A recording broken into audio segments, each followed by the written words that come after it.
Hey everyone, how you going? My name's Mary, and I am doing a mental health shadow work vlog on myself, so you guys get to understand my point of views on my trauma and the mental health of what I deal with, and the points I'll be making for this part of the video. This will be the second part of my vlogs. My first part is actually on my YouTube, so if you guys want to go watch part one before you come and watch this, you guys will understand the point of view that I generally do have. So just a bit of a recap, guys. My first one was about a month ago, so about 4 weeks ago. I was very fragile, I was very fresh with trauma. I had gone through a breakup with a relationship, and it really hurt me, and I was so angry, and I was, very vulnerable to my feelings, and I started feeling my feelings, and I didn't like it. I had to sit there and I had to kind of switch it between present and the trauma I was dealing with. So it was very, very hard for me to understand why I was going through so much pain and when I didn't have to. So that type of thing has helped a little, but a lot of it has actually come to shadow work. So as I've stated, I am starting to do a bit of shadow work. If you generally feel that you need someone to talk to, there are places that actually, you can chat to, or a therapist, stuff like that.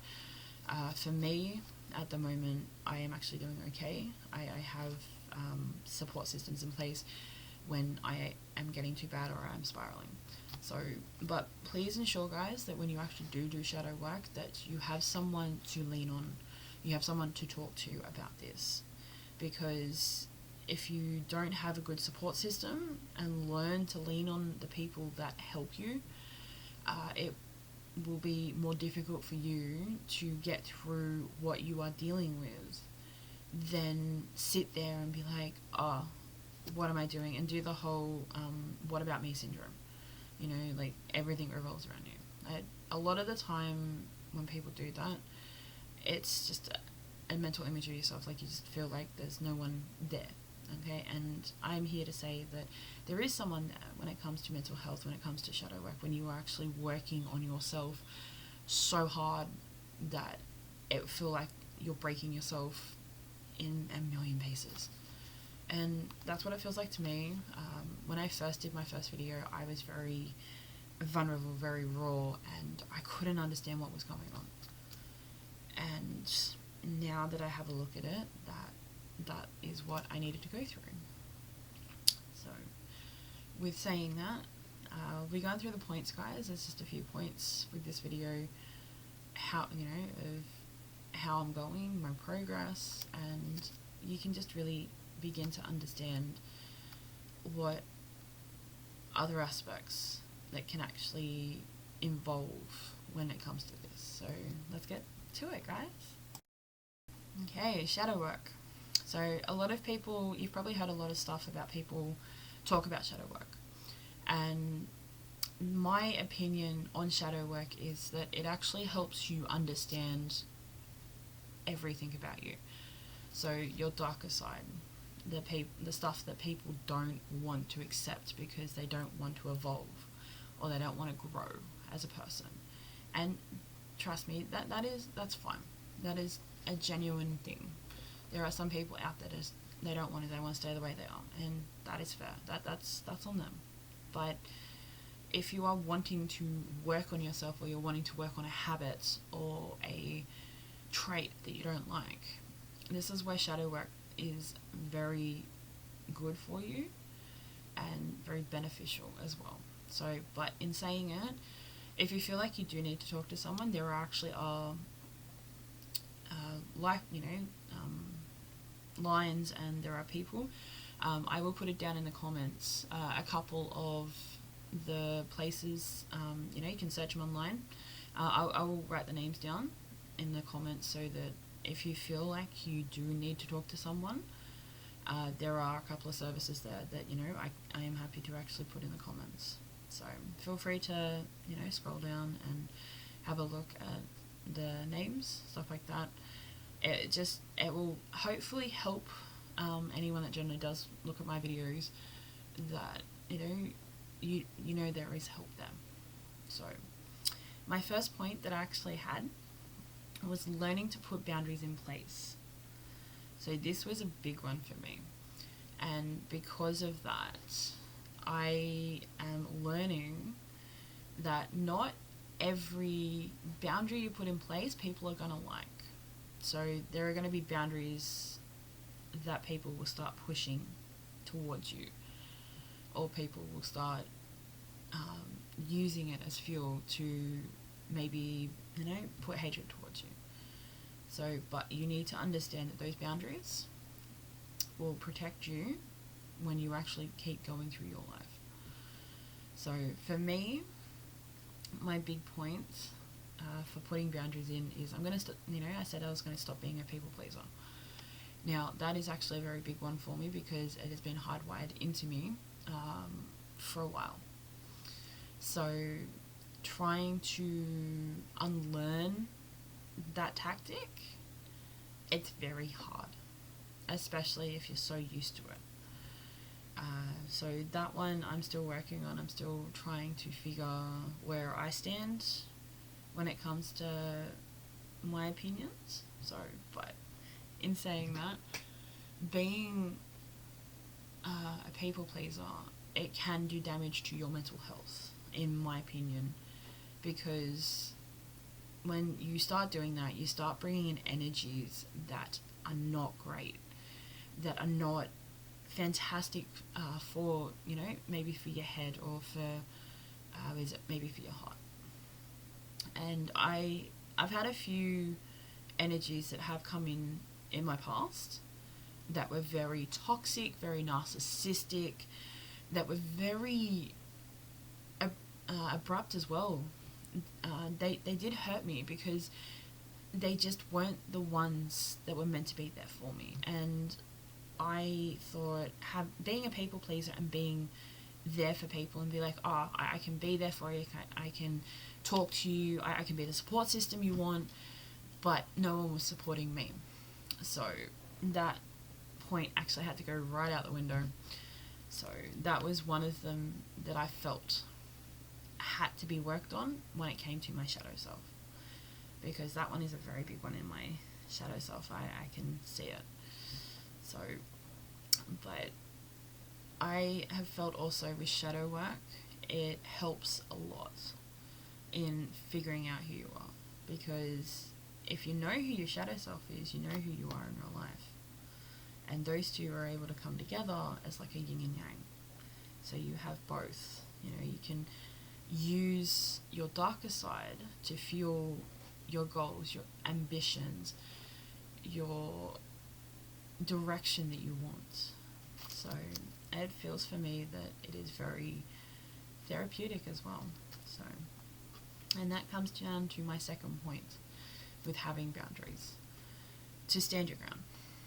This one is actually still, as I said also, is a very big one for me, because every time I've stood my grounds, I've had someone jump in and tear me down completely, to the point where I'm a massive sobbing mess. I don't believe in myself. I feel like that I'm just, trash underneath people's feet. That basically they just step on me, that I'm, not wanting to be there. Like, that's where the unworthy comes into it as well, of me standing my ground, because when I have an opinion and there are people that don't like my opinion, that's how I felt. So it was one of those things that were very hard to break. It still is, actually. So, because I am a very opinionated person, there are options and opinions that I have that if I went that way, it is something that I wouldn't do. 100% I wouldn't do, but in saying that is what I want to do. So, also with it, making hard choices, that is actually my third point, with the point of learning how to put boundaries in place. you do need a bit of solidarity when it comes to trying to make the hard choices for yourself. When you feel that those type of choices are very controversial, that's when you need to make them. And I've had to make a few hard decisions in my life that have teared me apart, and I feel that those choices were necessary in my growth and my ability to actually move forward. So, in saying that as well, my mental health, when I made those hard decisions, shattered me. I just, yeah, everything that I ever knew, like my whole world just shattered. And I crumbled.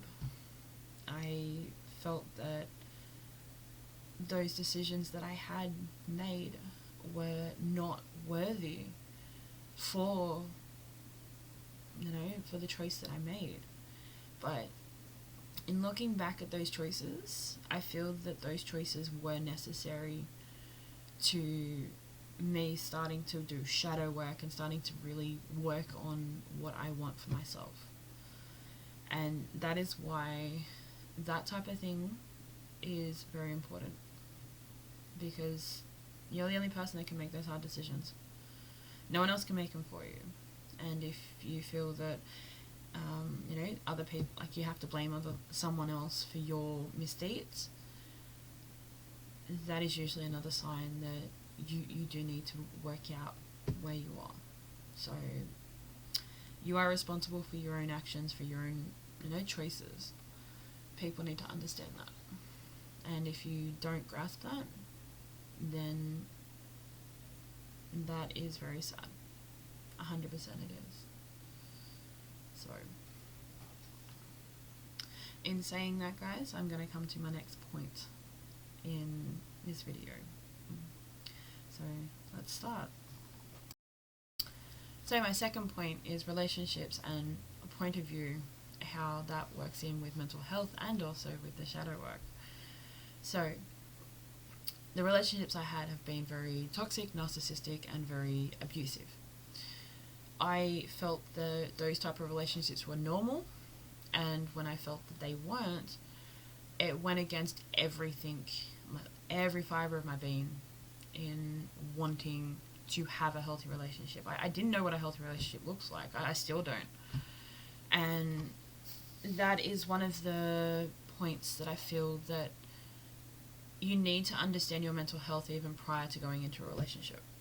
If your mental health is not great, then you going into a relationship will be very toxic for you, because you're still working on your mental health. Like, I'll say the mental health card, like your little card that you deal with them. So in saying that as well, you need to understand that shadow work will help as well with finding the right type of relationship you want. So I wrote down what I didn't want in a partner, and a lot of it is very negative, and I mean very, very negative, because of that factor of what I've gone through, the trauma and the ability to want to find a relationship that is healthy and and won't have the person that is very toxic or